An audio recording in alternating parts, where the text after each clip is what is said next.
আমাদের পরিবার পরিজন আমরা এখানে সবাই আছি উপস্থিত। এই আমার বাবা পরিবারের একজন সদস্য। আমাদের মোটর ধান খেতে পানি হয়, ওই যে মোটর। এই যে রহিমা, এই যে আমার হাসনাত শেখ।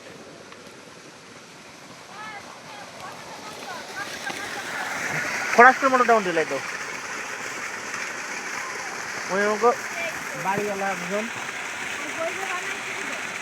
মেহরার কিরাস বলে বানাইছে, সে খুব প্রশংসা তার।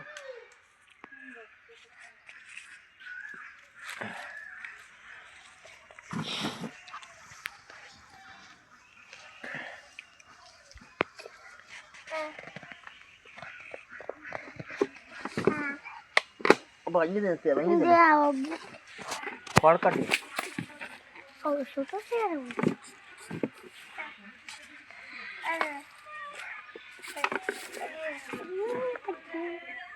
আমি তো একা ছবি তুলবো, আমি একটু কাছে কাছে ছবি তুলবো।